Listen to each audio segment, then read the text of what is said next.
Assalamualaikum warahmatullahi wabarakatuh. Alhamdulillah wassalatu wassalamu ala Rasulillah la haula wala quwata illa billah. Teman-teman, kita melanjutkan kembali pembahasan kitab Fathul Qorib sampai pada pembahasan hal-hal yang membatalkan wudhu. Pada kali ini kita sampai pada pembahasan hal-hal yang membatalkan wudhu yang kedua. Langsung Bismillahirrahmanirrahim. Basani an-naumu ala ghairi hayatil mutamakin.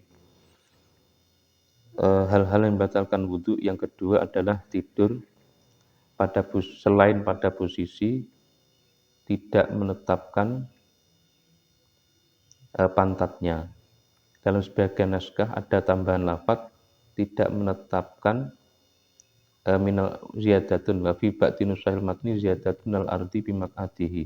Dalam sebagian naskah itu ada tambahan lafaz tidak menetapkan pantatnya pada bumi.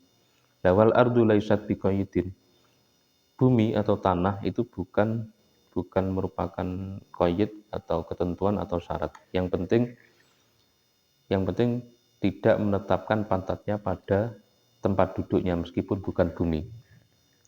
Jadi yang membatalkan wudhu yang kedua adalah tidur tapi tidur yang tidak pada posisi menetapkan pantatnya pada tempat duduknya. Sehingga kalau tidur tapi menetapkan atau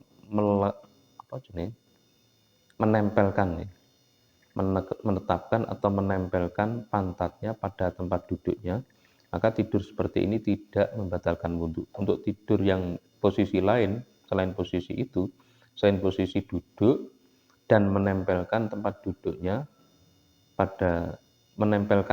pada tempat duduknya, selain posisi itu maka membatalkan wudhu.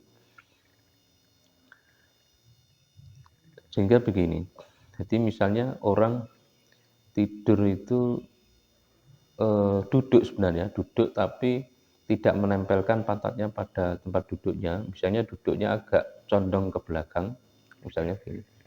Nah, itu dianggap tidak menempelkan pantatnya pada tempat duduknya, sehingga tidur seperti itu wudhunya dianggap atau dihukumi batal. Dan posisi-posisi yang lain. Hikmahnya, ada hikmah bukan alasan, hikmahnya tidur yang menempelkan pantatnya pada tempat duduknya itu hikmahnya tidak ada potensi ada sesuatu yang keluar dari lubang tuburnya itu hikmah bukan alasan. Sehingga kalau ada orang posisi tidur tapi selain duduk dan misalnya lubang tuburnya itu dilakban misalnya, sehingga kan nggak ada potensi keluar sesuatunya itu. Tapi tidur yang model seperti itu tetap dianggap membatalkan wudhu karena dianggap tidak posisi menetapkan pantatnya pada tempat duduknya. Misalnya orang tidur terlentang lumah, terus kemudian tuburnya itu dilakban. Tidur seperti itu tetap dianggap membatalkan wudhu. Jadi tidur yang tidak membatalkan wudhu, tidur sambil duduk dan menempelkan pantatnya pada tempat duduknya. Selain posisi itu tetap dianggap membatalkan wudhu. Wa kharaja bil mutamakin malau nama qaidan ghairu mutamakin. Dikecualikan dari istilah mutamakin atau orang yang menetapkan atau menempelkan pantatnya pada tempat duduknya adalah sehingga membatalkan wudhu. Nek mutamakin tidak membatalkan wudhu, tapi nek ghairu mutamakin tidak mutamakin itu membatalkan wudhu. Contohnya orang yang tidur sambil duduk tapi tidak menempelkan pantatnya pada tempat duduknya. Orang yang tidur sebenarnya sambil duduk tapi tidak menempelkan pantatnya. Terus misalnya tidur sambil duduk tapi agak condong ke belakang. Itu wudhunya batal. Atau tidur sambil berdiri, maka wudhunya batal. Atau tidur sambil terlentang, au ala qafahu. Tidur sambil terlentang meskipun menempelkan pantatnya pada tempat duduknya, seperti saya singgung di awal.